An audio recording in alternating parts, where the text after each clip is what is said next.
함께 나누실 말씀 요한계시록 21장 9절부터 마지막 27절까지 말씀을 살피도록 하겠습니다. 요한계시록은 초대교회 당시에 핍박을 많이 받았죠. 성도들이 이제 로마 제국으로부터 극심한 핍박을 받았습니다. 뜨거운 물에, 불에, 사자굴에 던져지는 이런 핍박이었습니다. 이런 박해를 받는 초대교회 성도들 뿐만이 아니라 오늘 이렇게 말씀을 대하는 마지막 때를 살아가는 우리가 시련 가운데 있든지 아니면 넉넉함이나 풍요로움 가운데 있든지 우리가 천국을 바라는 살아있는 소망을 가지고 살아갈 수 있도록 우리에게 허락하신 책이 바로 요한계시록입니다. 이제 21장 오늘로서 마치고 마지막 22장이 남아있을 텐데요. 이 두 장은 특별히 그 소망의 절정을 우리에게 보여주고 있습니다. 이미 인간의 모든 역사들이 다 끝이 났죠. 재앙과 모든 심판들이 땅에 모두 쏟아졌습니다. 그리고 우리는 이제 매일같이 성경에 기록된 이런 일들이 일어난다라는 것을, 일어나고 있다라는 것을 눈으로, 피부로 확인하며 살아가는 때입니다. 이제 하나님께서 하늘과 땅을 완전하게 바꾸시죠. 요한의 눈앞에 펼쳐진 이 새 하늘과 새 땅, 지난 시간 말씀을 통해서 살펴보았습니다. 새 하늘과 새 땅 위로 거룩한 성 새 예루살렘이 하늘에서 내려오는 것을 이제 보게 됩니다. 요한이 또 하늘 보좌로부터 들려지는 큰 음성을 듣게 되죠. 이런 음성들이었습니다. 하나님께서 친히 우리와 함께 계셔서 모든 눈물을 그 눈에서 닦아주실 것이라. 생명수 샘물을 목마른 자들에게 값없이 주리라. 이기는 자는 이것들을 상속으로 받으리라. 하지만 두려워하는 자들, 믿지 아니하는 자들, 흉악한 자들, 살인자들, 음행, 우상숭배, 거짓말하는 자들, 점술가들은 둘째 사망, 영원한 사망에 처해질 것이라. 자, 이런 음성을 요한이 듣는 중에 오늘 본문에 한 천사가 등장합니다. 이 천사가 누구냐면 이미 나왔던 천사죠. 7 재앙이 가득 담긴 7 대접을 땅 위에 쏟아 부었던 그 7 천사 중에 하나가 요한에게 와서 9절에 이렇게 말합니다. 나를 따라오너라. 어린 양의 아내가 될 신부를 너에게 보여주겠다 라고 말씀을 하십니다. 어린 양의 아내, 신부라고 그렇게 말하고 있죠. 예수 그리스도의 신부인데 누구이겠습니까?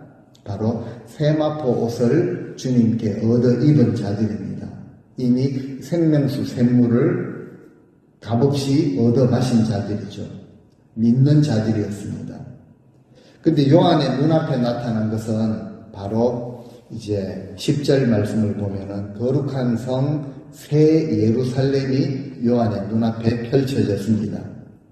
요한이 지금 성령에 이끌려서 크고 높은 산에 올라가서 하늘에서 내려오는 거룩한 성 새 예루살렘을 보는데 어린 양의 신부를 보여주겠다 하고 이제 예루살렘 성을 보여주신 것이죠. 그러니까 어린 양의 신부가 곧 새 예루살렘, 거룩한 성이라는 것입니다.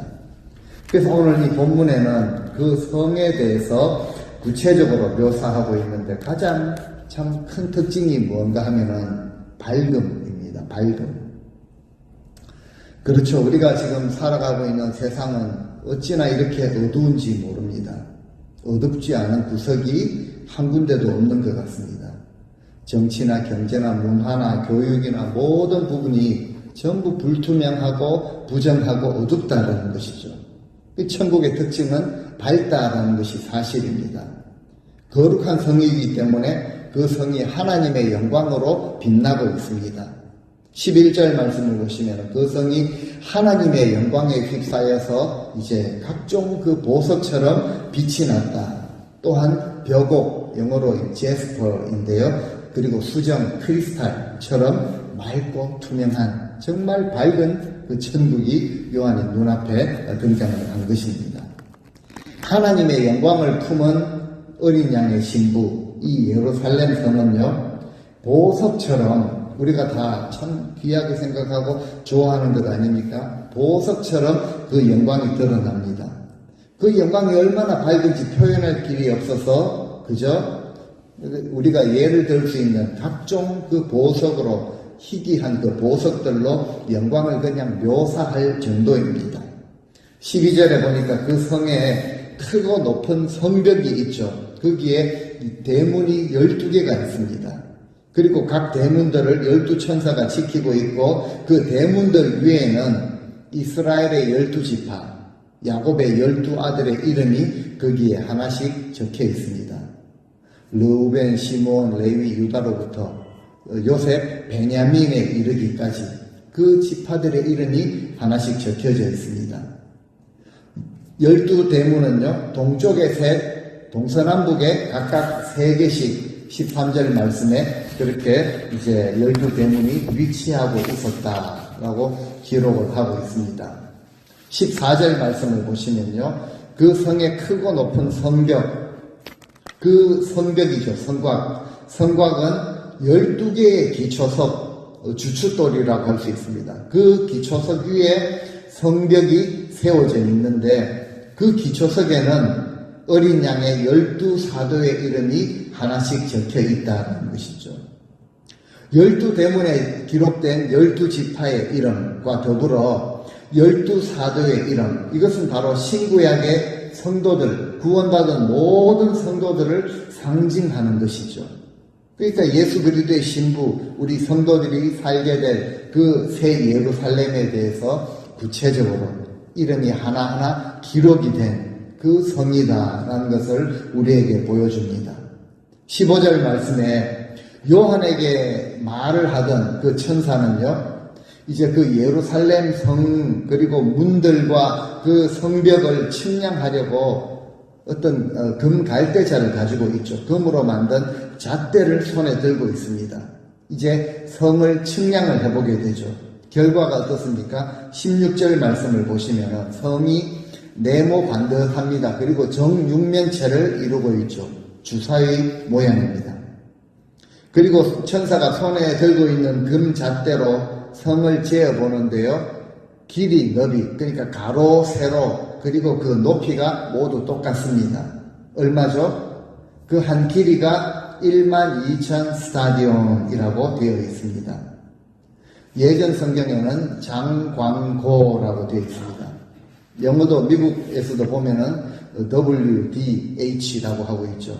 wide하고 얼마나 또 긴가, length하고 또 height. 이런 것을 이제 예전에는 장광고라고 표현을 했습니다. 그러니까 각각 12,000 스타디온이 된다는 거죠. 스타디온에서 이제 오늘날 스테디움이라는 경기장이라는 단어가 여기서 나온 것이죠. 12,000 스타디온이 얼마나 되는가? 바로 이제 한 2,200km 정도 됩니다. 한쪽 길이가 2,200km이죠. 아마 잘 모르실 것입니다. 이것을 이제 마일로 환산을 해보니까 이제 1,400마일이 조금 못 됩니다. 정육면체라는 것은 구약의 이제 지성소의 모양과 같은 모양입니다. 지성소, 하나님이 임재하시는 장소였죠. 그러니까 이 새 예루살렘은 하나님께서 임재하시는 그 나라이다라는 것을 우리에게 보여주고 있죠. 이 새 예루살렘이 정육면체라는 것을 통하여서 우리가 어떤 사실들을, 무엇을 우리가 느낄 수 있는가? 장광고가 있다라는 것이죠. 길이입니다. 우리 인생에도 길이가 있죠. 구원받은 하나님의 백성들은 이 땅을 살아가는 동안 우리에게 허락하신 그 길이 있습니다. 그 길을 믿음으로 달려가야 한다. 그런 인생이라는 것을 우리에게 보여주시는 것 같습니다. 그래서 바울이 하나님 나라를 소망하며 살았던 자신의 삶을 고백하며 특별히 제일 인상 깊게 이렇게 표현하죠. 나는 선한 싸움을 싸우고 나의 달려갈 길을 마쳤다라고 고백을 합니다. 그러니까 우리가 달려갈 길을 달려가고 믿음을 지킨 인생들이 들어가는 나라이다 라는 것을 이제 그 장을 통해서 확인을 할 수가 있습니다. 그런가 하면은 광이 있죠. 넓이입니다. 우리 인생의 넓이와 대조해서 생각해 볼 수 있습니다.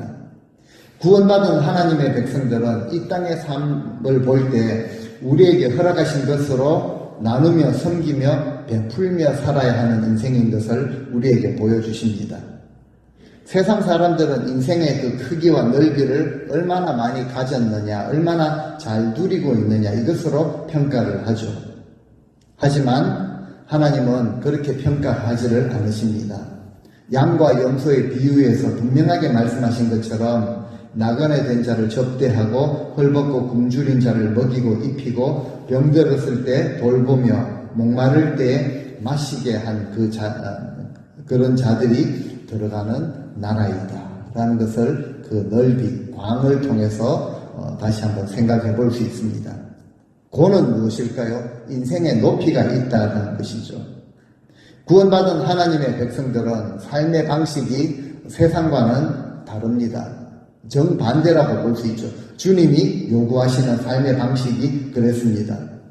세상에서는 우리가 인정을 받고 높아지려고 때로는 거역합니다. 교만하고 통제하고 다스리려고 하는 그런 모습, 또 스스로 높은 자리를 찾아가는 것이죠. 그런데 주님은 오히려 자기를 낮추고 십자가를 지고 엎드리는 이런 자세, 기도로 하나님의 금향료를 채워나가는 자들이 되어야 한다. 그래서 우리가 이 땅을 살아가는 동안 자신을 낮추며 주님께 말씀 앞에 엎드려 기도한 만큼 이 새 예루살렘에서는 높임을 받는 이런 것으로 우리가 생각을 해볼 수 있습니다. 우리는 분명히 주님 나라에서 주님과 함께 복락을 누리며 살게 되는 존재들이기 때문에 이 땅에서 우리가 겪게 되는 고난을 믿음으로 우리가 받아들입니다. 그리고 참고 견디고 인내하죠. 그리고 엎드려 주님께 기도하며 살아야 한다라는 것을 우리에게 보여주시는 것이라 생각해 볼 수 있습니다. 왕같은 제사장의 삶이죠. 거룩한 나라고 하나님의 소유가 된 백성들이지만 그 삶의 모습을 보면은 베드로 사도가 권면하는 것처럼 늘 나그네와 행인처럼 살아가죠. 육체의 정욕을 제어하며 살아야 한다는 것입니다. 그래서 우리가 하나님 나라의 그 장광고를 생각할 때 이 땅에서 그 편협한 좁은 장광고에 매여 살아가는 인생이 아니라 정말 하나님 나라의 유익을 위해 살아가는 완전한 장광고를 이루는 그 나라를 준비하며 살아가는 그런 복된 인생들이 되어야 한다라는 것을 이제 16절 말씀을 통해 생각을 해볼 수 있습니다. 그 한쪽 길이가 12,000 스타디온이죠. 그리고 12,000 스타디온의 그 넓이를 보자면은 평방 스타디온의 그 넓이를 생각해 보자면은 미국의 절반 정도에 해당하는 넓이입니다. 이것이 또한 높이도 1,400마일로 높이 쌓여 있다라는 것이죠. 그냥 우리가 땅에 살아갈 것 같으면 보이는 정도만 해도 되는데요. 그 높이 역시 1,400마일이라는 것이죠. 그 1,400마일이 어느 정도 될까? 한번 지도를 찾아보니까요. 시애틀에서 LA 가는 것보다 훨씬 더 멉니다. 밴쿠버, 캐나다 밴쿠버에서 LA 밑에 샌디에고까지 가는 그 길이가 12,000 스타디온입니다. 1,400마일이라는 거죠. 그 지도를 찾아보니까 교통 상황을 고려해서 가장 빠른 경로가 I-5인데요. 그것을 그대로 쭉 쌓아 올린 길이가 바로 1,400마일이라는 거죠. 주님께서 우리를 위해 예비해 놓으신 천국인데 이 땅에 임하게 되는 것이라 라고 성경은 우리에게 말씀하십니다. 물론 상징적인 숫자이죠. 그런데 이것은요, 구원받은 하나님의 백성들, 상징적인 숫자로 14만 4천이라고 표현하고 있죠. 그 성도들이 살기에 충분하고도 완전하고도 아름다운 그런 나라, 그 크기라는 것이죠. 이미 저희는 지난 시간 3절 말씀에 하나님의 장막이 사람들과 함께 있음에 라고 하셨습니다. 하나님이 예비하셨고 함께 하시는 그 지성소가 이제는 구원받은 백성들에게로 완전히 임하게 되는 것을 보여주시는 것이죠. 17절 천사가 그 성벽을 한번 측량을 해보았는데 길이가 144규빗이다. 한 70m 정도가 됩니다. 팔 길이가 한 규빗으로 보는데요. 144개가 연결이 되어 있으니 오늘날로 표현하자면 한 70m 정도의 성벽 두께입니다. 이때 천사가 사용한 잣대, 이제 테이프 메저이든지 어떤 잣대를 보니까요, 사람의 측량, 그러니까 사람들이 쓰는 것이다. 근데 이것이 곧 천사가 사용하는 것, 그대로 천사가 사용하였다라고 설명을 합니다. 어쨌든 우리를 위해서 예비해 놓으신 새 예루살렘의 규모가 어마어마하죠. 건축하시는 분들 벽을 누가 70m나 이렇게 만들겠습니까? 1m도 안 만들지 않습니까?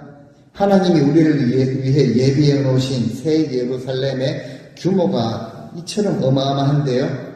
그 영광을 계속해서 우리에게 보여주시는데 이제 좋아하시는 각종 보석들이 막 쏟아집니다. 18절 말씀. 그 성은 맑은 유리, 수정처럼 맑은데요. 투명한 순금으로 지어졌다.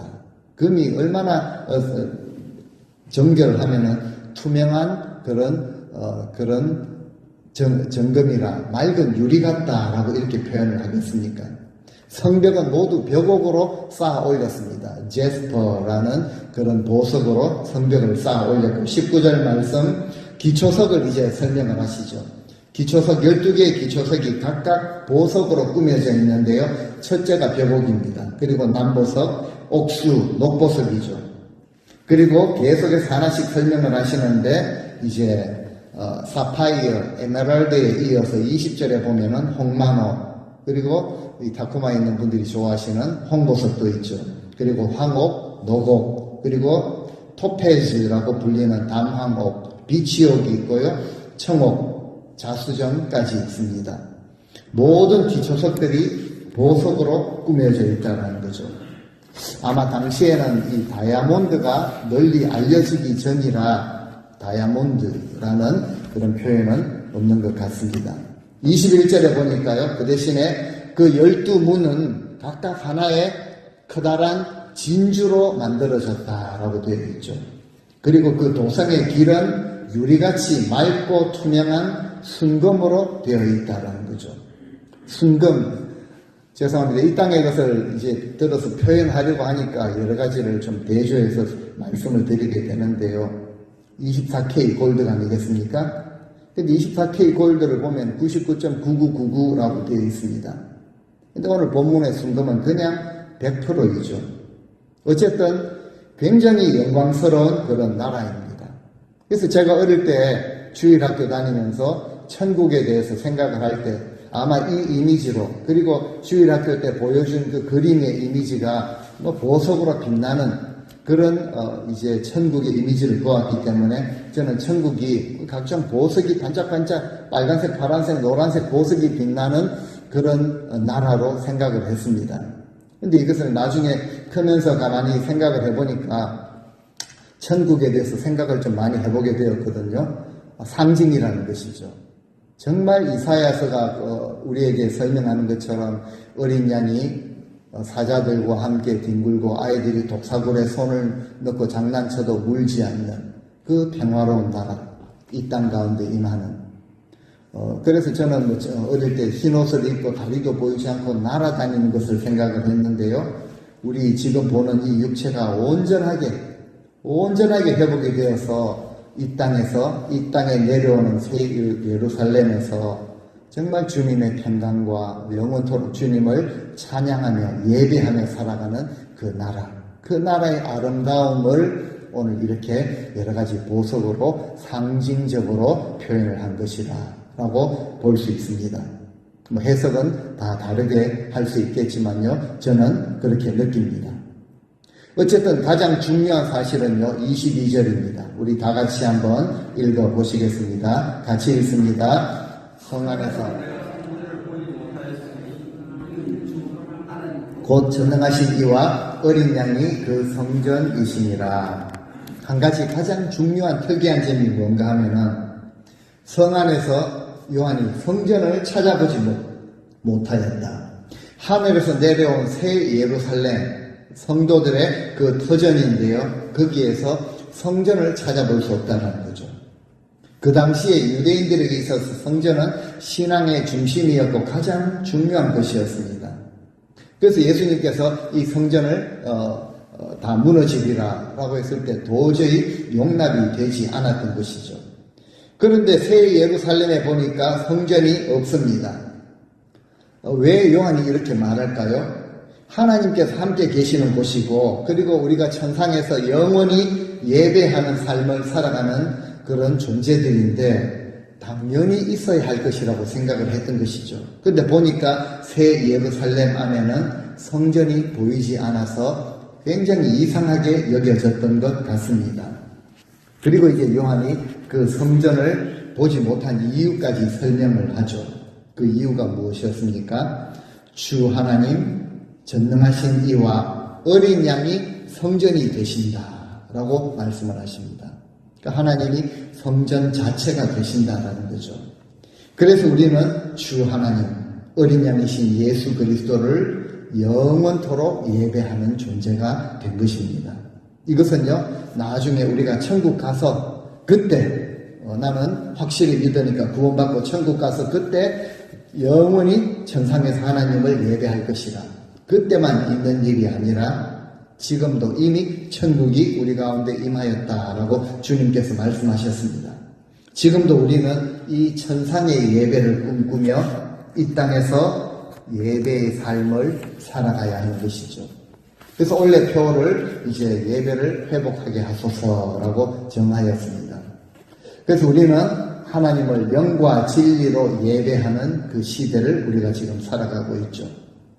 천국의 소망과 확신을 가진 자라면 반드시 이 땅에서도 날마다 예배를 회복하는 이런 삶을 살아갈 수 있어야 하는 것입니다. 23절에 보니까 이제 천국에 없는 것들이 쭉 나옵니다. 태양도 없고 달도 없고 빛을 비출 필요가 전혀 없다라고 설명하죠. 또 이유를 말합니다. 하나님의 영광이 그 넓은 그 장광고가 1만 2천 스타디온이나 되는 미국 땅 절반의 그 넓이 또 그 깊이 높이로 세워진 그곳에 태양이나 달이 필요가 없다는 거죠. 하나님의 영광이 충만하게 그 성을 환하게 밝게 비춘다. 그리고 어린 양께서 그 성의 등불이 되시기 때문이라는 것이죠.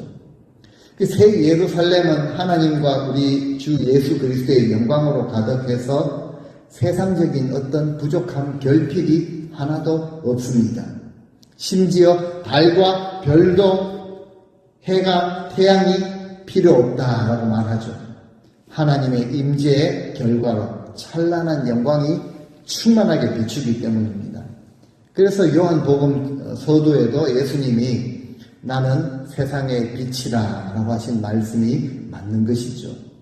요한도 예수님에 대해서 증거하기를 참빛 곧 세상에 와서 각 사람에게 비추는 그 빛이라고 설명을 했던 것이죠. 그리고 이제 이사야서 60장 19절의 말씀이 완전히 성취가 된 것으로 볼 수 있습니다. 같이 읽으시겠습니다.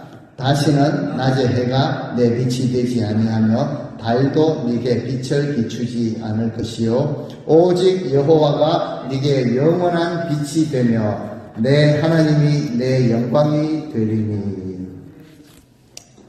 우리는 비록 이 땅에서는요 불의와 안 좋은 또 어두움의 일들을 많이 경험합니다. 그러면서 우리가 짐짓 시험에 들기도 하고 낙심이 되기도 하지만 주님의 몸을 이루는 즉 성전을 이루고 있는 우리 자신이 하나님의 영광의 그 충만한 빛 아래에 우리가 지금 살아가고 있다라는 이 사실을 우리는 늘 마음 가운데 새길 수 있어야 합니다. 그리고 이렇게 맑고 밝은 거룩한 새 예루살렘을 소망할 때에 우리 이 땅의 삶의 모습을 정말 거룩하고 정결한 예수 그리스도의 신부로 삶을 살아갈 수 있는 것이죠. 우리는 이미 예수 그리스도의 충만함을 입은 존재들입니다. 그래서 이 아름다운 주님의 나라가 이 땅에 속히 임하도록 주님께서도 그렇게 기도하라고 가르치셨죠. 나라가 임하시오며. 이 기도를요, 주님이 가르치신 기도를 우리는 날마다 할 수 있어야 합니다. 그렇게 날마다 기도하면서 주님의 그 그리스도의 충만함, 사도들은 설명하기를요, 온 우주 만물을 충만하게 하시는 그 충만함, 이것을 세상 가운데 흘러보내는 바로 영향력 있는 그 삶이 아니겠습니까? 이런 삶을 살아갈 수 있어야 합니다. 이런 삶을 살아갈 때 결과가 어떻게 되는가? 24절에 보니까요, 만국입니다.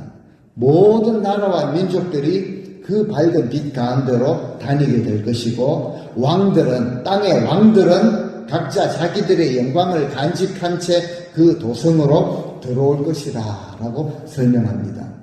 그러니까 그 빛 가운데로 다니게 될 그 만국, 모든 나라들, 자기 영광을 품고 새 예루살렘에 들어오게 될 땅의 왕들, 이들이 누구인가라는 것이죠. 누구입니까? 어린 양을 따르던 구속받은 자들입니다. 요한계시록 앞부분에 있어서 만국이라는 단어는요, 사탄의 유혹을 받아가지고 거기 넘어가서 적그리스도와 더불어 하나님을 대적하던 그 존재를 가리켰습니다. 그런데 이제는 이 시점에는요, 세상의 만국을 속여서 하나님을 대적했던 그 옛뱀은 이미 패배하였고 멸망한 그런 상태입니다. 그러니까 지금 오늘 이 24절에 만국 그리고 땅의 왕들은요, 누군가 하면은 짐승, 이 바벨론을 대항하고 거짓과 맞서서 싸워 이긴 자들입니다. 이미 7교회를 통해서 모든 교회들에게, 각 교회들에게 이긴 자들이 누리게 될 것이라고 약속을 하셨죠. 다 이긴 자들입니다. 하나님과 어린 양이신 예수 그리스도께 신실하게 충성하며 구속받은 자들이죠. 이 땅에서 왕같은 제사장으로서의 삶을 살았던 자들이라고 볼 수가 있습니다. 여기서 한 가지, 자기 영광을 가지고라는 표현이 있죠. 자기 영광을 가졌다는 것은 이 땅에서 무슨 대단한 높은 존재였기 때문에 영광을 품은 것이 아닙니다. 자기 자신에게 주신 사명에 죽도록 충성하였고 죄악과 치열하게 싸워 이긴 자들, 그들이 이제는 주님께로부터 영광의 면류관, 생명의 면류관을 받은 자들입니다. 당연히 그 빛 가운데로 다니게 되는 것이죠. 그리고 자기가 받은 영광, 그 영광을 품고 그 도성 안으로 당당하게 들어오게 되는 것이죠. 이제는 주님과 함께 다스릴 자들이기 때문에 땅의 왕들이라고 표현을 하지 않았나라고 볼 수가 있습니다. 자, 25절에도 이제 그 성에 대해서 설명을 하는데요. 그 성에는 밤이 없다. 그리고 그 문들이 도무지 이제 닫히는 일이 없고 활짝 열려 있다라는 것이죠. 하나님의 영광이 이미 그 넓은 그 성을 환하게 비추고 어린 양이 그 성의 등불이 되시기 때문에 그 성에는 어두움도 없고 밤도 없습니다. 문들이 닫히는 법도 없죠. 거룩한 성 새 예루살렘은 하나님의 임재로 인해 어떤 부족함이나 염려가 없고 이처럼 항상 열려 있을 정도로 안전한 곳이라는 것이죠. 그리고 활짝 그 문을, 열린 문을 통해서 그 안으로 들어오는 자들을 또 26절에 이렇게 표현합니다. 세상 모든 사람들이 각자 자기의 영광과 존귀를 간직한 채 그 영광을 가지고 그 성 안으로 들어갈 것이라 라고 표현합니다. 모든 자들, 구원받은 모든 자들이죠. 어린 양의 신부들입니다. 만국의 영광과 존귀를 가지고 그리로 들어오게 된다. 그렇다고 해서 그들이 무슨 하나님의 그 충만한 영광의 보탬이 되는 그런 영광은 아닐 것입니다. 그들 역시 그곳에서 영원토록 하나님께 경배를 드릴 뿐이죠. 그렇다면은 이 사람들이 누구이겠는가? 마지막 27절에 나와 있습니다. 우리 마지막 27절 다 같이 읽겠습니다. 무엇이든지 속된 것이나 가증한 일 또는 거짓말하는 자는 결코 그리로 들어가지 못하되 오직 어린 양의 생명책에 기록된 자들만 들어가리라. 아멘. 어린 양의 생명책에 이름이 기록된 자들만 들어갈 것이다. 이제 이것을 통해서 우리의 구원이 완전하게 이루어지는 그 완성을 우리에게 보여주고 있습니다. 분명 우리의 구원은요, 어린 양 되시는 예수 그리스도의 보혈의 공로로 값없이 받게 되는 것입니다. 우리의 어떤 노력이나 행위나 잘난 것이나 공로를 통해서 이루어지는 것은 절대 아닙니다. 우리가 구원받게 되는 유일한 이유가 있다면은 우리의 이름이 예수 그리스도의 보혈로 우리의 죄가 사함을 받고 우리의 이름이 생명책에 기록되었기 때문인 줄로 저는 확실히 믿습니다. 그렇다면 오늘 이 마지막 절에서 말하는 속된 것, 가증한 일이나 거짓말을 하는 자들, 절대로 천국에 들어갈 수 없다라는 구절을 어떻게 해석해야 될 것인가? 어린 양의 생명책에 내 이름이 기록되어 있으니까 나는 확실히 천국 갑니다. 그런데 보니까 속된 것도 있고 가증한 일이나 거짓말을 때로는 너무 잘하는, 그러면 천국 들어가지 못하면 못은 되는 것 아닙니까? 라고 우리는 이렇게 생각을 할 수가 있죠. 죄를 가지고 하나님께 나아갈 수 없다는 것은 분명한 사실입니다. 어린 양의 피로 진정한 죄 사함을 받지 못한 자들이죠. 근데 우리가 죄를 짓지 않고 어떻게 이 땅을 살아갈 수 있습니까? 다 죄악된 그런 연약한 그런 사악한 모습까지 있는 그런 존재들 아닙니까? 하지만 진실로 우리가 하나님 앞에 무릎을 꿇고 사죄의 은총을 구하고 우리의 죄를 그대로 자백하고 그래서 어린 양의 그 귀한 피로 우리의 죄를 다 씻김 받고 하나님의 그 사하심, 용서하심을 경험한 자라면은 분명히 그 삶의 모습에는요, 그 죄의 길에서 돌이킨 증거가 있는 자들이 된다라는 것이죠. 아무리 성경을 봐도요, 성경은 그것을 우리에게 분명한 사실로 각인시켜주고 계십니다. 삶의 증거가 있다는 것이죠. 그러니까 요한계시록에서는 그것을요, 성도들의 옳은 행실이라고 기록을 하고 있습니다. 속된 것이 있죠. 세속의 방식입니다. 세상의 문화고 바벨론의 그 화려하고 강하고 정말 매혹스럽게 보이는 그 방식을 따르는 자들, 또 가정한 일이나 거짓말하는 자들, 살면서 거짓말 내가 불리할 때 거짓말 한두 번 할 수는 있겠죠. 하지만 절대로 들어가지 못한다라고 하는 자들 중에 이미 앞부분에도 거짓말하는 자들이 포함되어 있고 오늘도 거짓말하는 자들이 있습니다. 이들은요, 진리를 떠난 자들입니다. 죄악과 비진리, 불의한 일에 동참을 하는 자들이죠.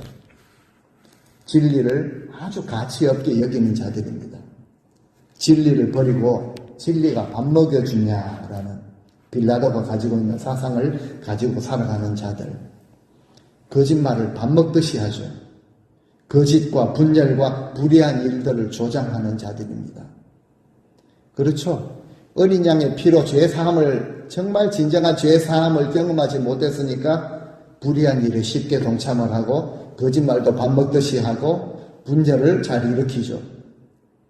사도 요한은요, 성령의 감동하심으로 요한복음과 요한 1, 2, 3, 4와 요한계시록을 기록하면서 진리를 많이 강조했습니다. 왜냐하면 우리 주 예수 그리스도가 길과 진리와 생명이 되시기 때문에 그렇습니다. 그리고 이 진리를 값없이 여기고 가치 없이 여기고 진리를 떠난 이 거짓은 반드시 정죄를 받아야 하는 행위다라는 것을 강조를 하고 있죠. 거짓말이라는 헬라어 단어를 보면은 푸슈도마이라는 단어를 쓰고 있습니다. 이 단어 자체가 진짜가 아닌 가짜를 뜻하는 영어 단어가 있죠. 수도라는 단어가 있습니다. P가 붙어 있죠. P-S-E-U-D-O. 수도 뭐라고 하면은 가짜라는 것을 뜻하죠. 영어 단어가 푸수도마이라는 헬라어에서 나왔습니다. 속이고 위조하는 것이죠. 비슷하고 때로는 똑같이 보이는데 완전 다르다는 거죠. 위조 지폐, 그죠? 가짜인데요. 너무 똑같이 보입니다. 근데 사람들은 진짜라고 그렇게 속아 넘어가죠. 그리고 확실하게 거짓으로 행하는 모든 것이 거짓말에 포함되어 있습니다. 오늘날 우리 삶에 심각하게 적용을 해볼 필요가 있죠.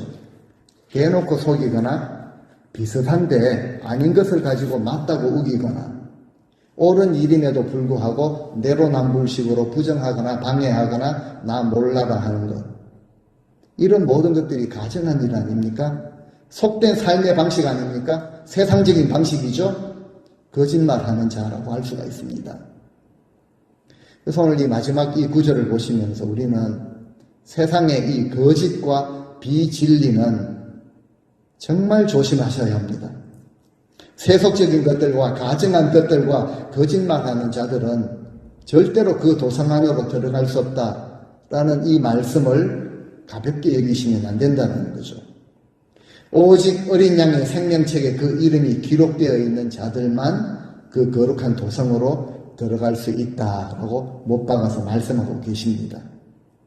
거룩한 섬 예루살렘에 들어가는 근거가 오직 우리 주 예수 그리스도의 그 보혈의 공로인 것을 분명히 우리가 믿고, 그리고 이것이 이 삶을 통해서, 우리의 삶을 통해서 고백되어지기 때문에 구원받은 자라면요, 하나님과 어린 양 예수 그리스도의 그 성품에 맞는 합당한 삶을 살게 되어 있다는 것이죠. 초대교회 당시 성도들은요, 이 약속의 말씀을, 그들이 받은 이 요한계시록의 말씀을 붙들었습니다. 핍박과 박해를 당하였지만 조금 손해보고 자존심이 상하는 정도가 아니었습니다.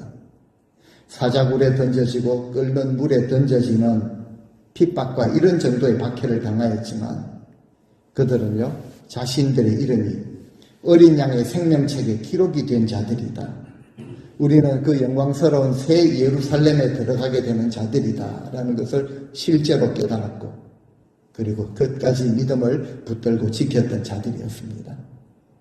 오늘 이 자리에 저와 여러분, 하나님의 백성이라, 하나님의 자녀라, 성도라 일컬음을 받는 저와 여러분 역시 하나님의 그 어린 양의 생명책에 이름이, 감히 우리의 이름이 기록된 자들이라는 것을 분명히 믿고 이 땅을 살아가는 동안 속된 것이라면, 좀 가증스러운 일이라면은, 그리고 거짓에 속한 것이라면은 정말 사도 바울이 고백했던 것처럼 배설물처럼 가차없이 버리고 거룩하고 옳은 행실로 우리의 이 땅의 삶을 살아갈 수 있어야 합니다. 이것이 바로 살아있는 믿음, 구원받은 믿음의 분명한 증거가 되는 것이죠. 3년 동안 예수 그리스도를 가까이서, 수제자라고 불리며 가장 가까이서 따랐던 사도 베드로가 성령의 감동을 받고 그 서신서들을 기록할 때요, 베드로후서 3장 12절, 13절, 14절에 이 소망을 가지고 살아가는 자들에게 요한이 아니라 베드로 사도는요, 이렇게 권면을 주고 계십니다. 베드로후서 3장 12절, 13절, 14절 우리가 주님께서 주시는 교훈으로 받으면서 같이 읽고 말씀을 맺도록 하겠습니다. 같이 읽습니다. 하나님의 날이 임하기를 바라보고 간절히 사모하라. 그날에 하늘에 불이 타서 부러지고 물질이 뜨거운 불에 녹아지려니와 우리는 그의 약속대로 의가 있는 곳인 새하늘과 새 땅을 바라보도다. 그러므로 사랑하는 자들아, 너희가 이것을 바라보나니 주 앞에서 점도 없고 흠도 없이 평강 가운데서 나타나기를 힘쓰라. 아멘. 하나님의 나라가 임하기를 사모하는 자들이라면요, 힘써야 할 것들이 있습니다. 땅에 있는 물질들, 오늘 여러 가지 각종 우리가 귀하게 여기는, 진귀하게 여기는 보석들이 쏟아졌는데요, 땅에 있는 보석들은 다 녹아지고 풀어질 것입니다. 하지만 하나님의 약속대로 우리가 하나님 나라에서 누리게 될 그 상급과 영광은 너무나도 귀하고 너무나도 소중한 것들입니다. 그 소망을 가지고 살아가는 자들은요, 믿음의 결국 영혼의 구원을 얻게 되죠. 주님과 함께 영원히 다스리는 그 대열에 서게 될 것입니다. 우리의 이름이 어린 양의 생명책에 기록되어 있음을 분명히 믿으신다면 우리가 새 예루살렘에 입성하실 그때까지, 이 땅의 장막을 벗어버리고 그 나라에 이주를 하실 그때까지 이 땅을 살아가는 동안 정말 노력하면서 애쓰면서 버려야 할 것들이 있습니다. 세속된 것, 다정한 일들, 거짓과 비진리에 속한 모든 것을 다 버리시고 끝까지 믿음의 그 경주를 달려가실 수 있는, 그리고 늘 섬기는 그런 삶으로 인생의 넓이를 그렇게 넓혀가실 수 있는, 그리고 이 땅에서는 더 자신을 낮추시며 겸손함으로 오히려 천국에서 높임을 받으실 수 있도록, 그래서 주님께서 부르시는 그날에 자기의 영광을 가지고 그 귀하고 아름다운 성에 모두 들어가시는 우리 성도님들 다 되시기를 주 예수 그리스도의 이름으로 간절히 축원드립니다. 아멘.